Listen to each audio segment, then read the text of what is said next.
हमने देख ही लिया है कि हमने 75 ईयर्स हो गए, तो कितना एक हमने जंगें जीती हैं या बाकी जो आप कह लें कि हमारा अपना मुल्क स्टेबल नहीं है। यहाँ आपको पता है फ़िरका वारियत कितनी चल रही है, तो हम किधर ईरान और ये जो दूसरे मसाइल हैं इंडिया के, तो उसमें जाके तो हम जितना भी कह लें तो ज़ाहिर है वो उस तरह से हमें फ़ायदा तो नहीं हो रहा। और अभी ओआईसी की तरफ से स्टेटमेंट आई है कि भाई इंडिया में कोई मंदिर बना है तो वो मंदिर नहीं बनना चाहिए था, वहाँ पे मस्जिद होनी चाहिए थी। ऐसी स्टेटमेंट देने की वजह प्रैक्टिकली आप क्या कहते हैं, मंदिर बनना चाहिए था, मस्जिद बननी चाहिए? भाईजान, ये मुस्लिम ममालिक के जितने भी मुसलमान लोग हैं ना, उनके लिए ये चीज़ होनी चाहिए कि उनका काम बनना चाहिए कि जहाँ पे मस्जिद बने तो सारे एक्शन लें कि मंदिर नहीं मस्जिद होना चाहिए, मस्जिद बननी चाहिए। इंडिया ने अपने कंट्री में हमारे मुल्क में तो मंदिर नहीं होना चाहिए, वैसे इंडिया में तो देखें हम ये मतलब मुस्लिम का ये कंसेप्ट है कि भाई वहाँ पे 500 साल से ये मस्जिद बाबरी मस्जिद थी, लेकिन हिंदुस्तान के जो लोग हैं, ये जो हिंदू लोग हैं, वो ये कहते हैं कई हज़ार साल से वहाँ पे राम मंदिर था, यानी कि जो उनके भगवान राम हैं उनकी वहाँ पे वो मौजूद थे।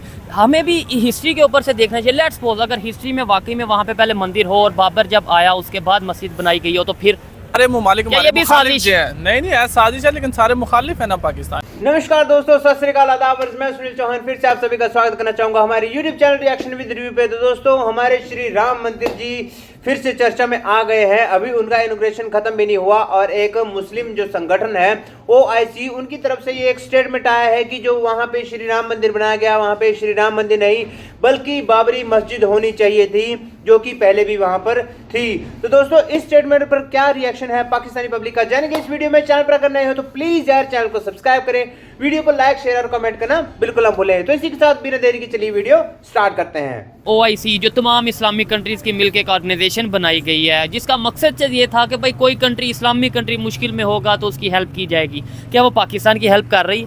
जी नहीं, वो क्या, तो ज़्यादा नहीं लग रहा। क्या रीज़न है उसकी?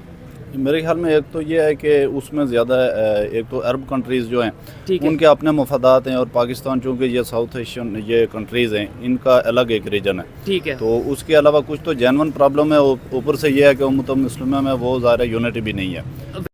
यही नहीं, पैसे तो हम कहते हैं पूरी दुनिया के मुसलमान एक जिस्म की तरह हैं, अगर किसी एक को दर्द होगी तो दूसरा सबको तकलीफ होगी।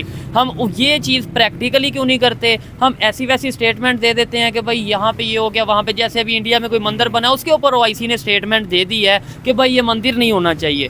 क्या ऐसी स्टेटमेंट देनी चाहिए ओआईसी को? देखिए, मेरे ख्याल में तो इस तरह है कि जितने भी इस्लामिक कंट्रीज़ हैं इस टाइम तो वो सारे अपने अपने मफादात की बात कर रहे हैं। पाकिस्तान हो गया, ईरान हो गया, ये कुछ कंट्रीज़ ऐसे हैं जो मजहबी स्टेट है। ठीक है। तो ये कुछ थोड़ा बहुत तो बोलते हैं ओवरऑल उम्मत मुस्लिमों के हवाले से, फ़लस्तीन के हवाले से, लेकिन जिस तरह आपने देखा है कि पाकिस्तान भी फ़लस्तीन के हवाले से बोल तो रहा है, लेकिन क्या हमारे बोलने का, हम इस पोजीशन में हैं कि हमारे बोलने का भी कोई फ़ायदा है? नहीं बोलने का भी उस तरह से फ़ायदा तो नहीं है जब तक आपकी ज़ाहिर इकोनॉमी नहीं बेहतर होती है। लेकिन उसकी आप दूसरी सूरत देख लें तो अरब कंट्रीज़ जितने भी हैं तो वो कश्मीर के हवाले से तो वो भी कुछ नहीं बोल रहे।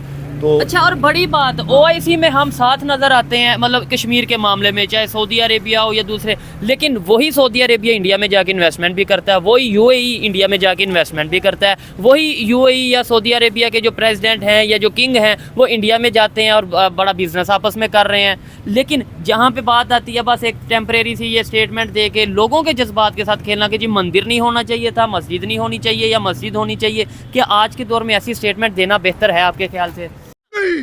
मैं नहीं मानता जी, ये इस तरह तो बिल्कुल बेहतर नहीं है। लेकिन फिर बात वही हो जाती है जब मुफादात की बात आती है ना, अपने पर्सनल मुफादात की बात आती है, तो फिर सारे बस जो बराए नाम स्टेटमेंट्स ही होती हैं। ठीक है। फिर एक्चुअल में उन मार्केट में जाके उनका कोई ऐसा इकदाम नहीं होता कि जो एक दूसरे के मुफादात। स्टेटमेंट का भी कोई फ़ायदा होता है? लाइक अगर यहाँ पे हम खड़े होकर कह दें जी इंडिया में कोई मंदिर नहीं होना चाहिए या पाकिस्तान में कोई मंदिर नहीं होना चाहिए, क्या हमारी स्टेटमेंट का कोई फ़ायदा होता है? देखें, आज तो पाकिस्तान की जो कंडीशन है और उसकी निस्बत अगर आप इंडिया की कंडीशन देखें तो वो काफ़ी बेहतर है। तो ओवरऑल दुनिया में आप जिस तरह आपने खुद भी कहा कि सऊदीया और दुबई भी इंडिया की बात ज़्यादा सुनते हैं, तो उस सूरत हाल में तो पाकिस्तान की वाकई इतनी कोई सुनवाई नहीं है। लेकिन चलें, अपनी तरफ से कुछ अगर बोल के भी कर सकें तो उसमें भी हम अप्रिशिएट करें। ठीक है। तो पाकिस्तान के मौजूदा हालात जो हैं ज़ाहिर है उस वजह से पहले तो थोड़ा सा और कंडीशन थी, वो ज़ाहिर है काफ़ी हमें खौफनाक नज़र आ रहे हैं। गजब बेइज्जती है। हमें देख ही लिया है कि हमने 75 ईयर्स हो गए, तो कितना एक हमने जंगें जीती हैं या बाकी जो आप कह लें कि हमारा अपना मुल्क स्टेबल नहीं है। यहाँ आपको पता है फ़िरका वारियत कितनी चल रही है, तो हम किधर ईरान और ये जो दूसरे मसाइल हैं इंडिया के, तो उसमें जाके तो हम जितना भी कह लें तो ज़ाहिर है वो उस तरह से हमें फ़ायदा तो नहीं हो रहा।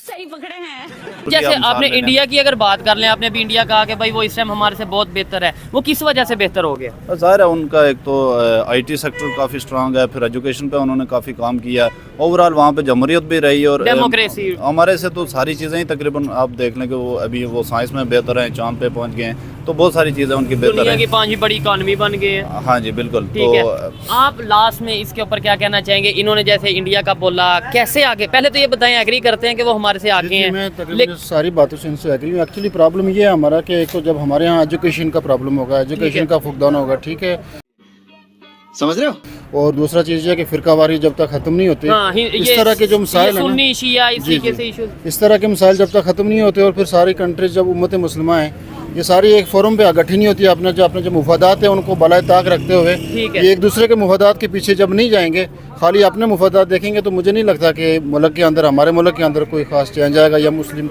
उम्मा के अंदर कोई चेंज आएगा। बस हवा निकल गई। देखें, ये जो एक चीज़ है, क्या आप नेट पे कोई भी सर्च कर सकता है कि क्या सऊदी अरेबिया या यूएई इंडिया के साथ इन्वेस्टमेंट नहीं कर रहे, क्या वो उनके साथ ट्रेड या बिजनेस नहीं कर रहे? सर मौजूदा जो सिचुएशन आप देखें ना, वो बहुत ज़्यादा खौफनाक है। उसकी वजह ये है कि पाकिस्तान को बराह रास्त तो डायरेक्टली तो सारे ही कहते हैं जी हम आपके साथ हैं, आपके साथ हैं, लेकिन इनडायरेक्ट ऐसा बिल्कुल नज़र नहीं आ रहा। क्यों? उसकी वजह यह है कि हमारे जो अपने मामलात हैं वो आपस में ठीक नहीं है। ठीक है, हम जो खुद कहते हैं उसके ऊपर हम खुद पूरा नहीं उतरते। ठीक है, बेसिकली मैंने आपको वही बोला ना, सबसे बड़ा प्रॉब्लम हमारा वो फिरका वारियत का है। ठीक है, दूसरा हमारे पास एजुकेशन नहीं है। ठीक है, गजब बेइज्जती है। OIC का मकसद क्या है, पहले तो ये बताएं। सर बेसिकली OIC का मकसद ये था, जैसे कि जुल्फ़िकार अली भुट्टो साहब ने इनिशिएट लिया होता कि मुस्लिम जो ममालिक हैं वो इकट्ठे हों और एक मजबूत कुव्वत बने, और कोई मुश्किल किसी कंट्री पे इकॉनमी के हवाले से या कोई भी ऐसी मुश्किल आए तो सब इकट्ठे हो जाएं, ऐसे ही। रिसेंटली मैं आपको एग्जांपल दूं कि फ़लस्तीन का मसला बना, लेकिन OIC बिल्कुल भी हमें एक्टिव नज़र नहीं आया। ऐसे ही। तो ये है कि इस पे काम होना चाहिए। लेकिन अभी OIC ने आज ये स्टेटमेंट दिया, इंडिया में कोई मंदिर बना है, राम मंदिर, ठीक है, उसके ऊपर उन्होंने स्टेटमेंट दिया कि भाई ये मंदिर नहीं होना चाहिए था। ये मतलब ऐसी स्टेटमेंट देने के लिए आपको नहीं लगता कि प्रैक्टिकली आज 2024 में कुछ हमें एक दूसरे के साथ जो सा इकोनॉमी के हवाले से बात करने की जरूरत है, रिलेशन बेहतर करने की जरूरत है, या हम ये सिर्फ ये छोटी सी या इस तरीके से स्टेटमेंट देते मंदिर नहीं, वो उनका आपस का मैटर है, या आप क्या कहते हैं मंदिर बनना चाहिए नहीं बनना? सर ये सिर्फ क्रिटिसाइज करते हैं, अमली तौर पर कुछ करते नहीं है। बाबरी मस्जिद को शहीद किया गया, अब राम मंदिर बन गया वहाँ पे। अच्छा। यानी उस वक्त अमली तौर पर कुछ नहीं हुआ और अभी राम मंदिर बन गया, बस ये तनकीद करेंगे, बस ये कि सोशल मीडिया पे थोड़े दिन छाया रहेगा, उसके बाद बात खत्म। उसमें ये है ना कि देखें, हम ये मतलब मुस्लिम का ये कंसेप्ट है कि भाई वहाँ पे 500 साल से ये मस्जिद बाबरी मस्जिद थी, लेकिन हिंदुस्तान के जो लोग हैं, ये जो हिंदू लोग हैं, वो ये कहते हैं कई हजार साल से वहाँ पे राम मंदिर था, यानी कि जो उनके भगवान राम हैं उनकी वहाँ पे वो मौजूद थे। हमें भी हिस्ट्री के ऊपर से देखना चाहिए। लेट्स सपोज अगर हिस्ट्री में वाकई में वहाँ पे पहले मंदिर हो और बाबर जब आया उसके बाद मस्जिद बनाई गई हो, तो फिर तो ये इंडिया का राइट बनता है और हिंदुओं का राइट बनता है कि उनको जगह दी जाए। ठीक है, अब ये देखें, यहाँ से सोच का आइडिया होता है कि जब एक लॉजिकल बात की जाती है तो डेफिनेटली चाहे कोई मुस्लिम हो जो थोड़ी सी अकल रखता होगा वो यही कहेगा कि जिसका राइट है उसे दिया जाए। लेकिन सिर्फ जब आधी बात बता दी जाएगी, इतना कह दिया जाएगा मस्जिद शहीद कर दी और वहाँ मंदिर बना दिया जाएगा, डेफिनेटली ये कोई भी इंसान होगा वो यही कहेगा हाँ गलत हो गया। आपको नहीं लगता कि मीडिया में हाफ न्यूज़ या आधी बात को बता के प्रोपेगेंडा वगैरह किया जाता है? प्रोपेगेंडा किया जाता है, एजेंडा सेट किया जाता है, ये सारी चीज़ें मीडिया में होती हैं। हम देखते हैं कि हमें दिखाया कुछ जाता है, होता कुछ और रहा होता है। तो ये शुरू से ही हो रहा है, ऐसा नहीं है कि ये पहली दफ़ा हो रहा है। नुकसान किसको हो रहा है? आज 2024 में इंटरनेट के दौर है, सोशल मीडिया का दौर है, झूठ और सच सामने आ ही जाता है। जी हाँ दोस्तों, अक्सर होता यही है कि बात को कुछ और होती है, लेकिन सोशल मीडिया पे उसको आधा अधूरा दिखा के कुछ अलग ही मैटर बना दिया जाता है, जिसके चलते एक प्रोपेगेंडा तैयार कर लिया जाता है। और उसी बेस पर OIC पहले कहाँ खामोश था जब राम मंदिर बनके तैयार हुआ, तब किसी ने कुछ भी नहीं कहा, लेकिन अब वो एक स्टेटमेंट दे रहे हैं। और दोस्तों इसके मैं सेकंड पार्ट में सब कुछ बताऊंगा, क्योंकि शोएब चौधरी जी की जो वीडियोस होती हैं वो अक्सर बहुत बड़ी हो जाती हैं, तो मैं उनको फिर से 2 पार्ट्स में डिवाइड कर रहा हूं दोस्तों। इसका सेकंड पार्ट मैं जल्दी अपलोड करूंगा।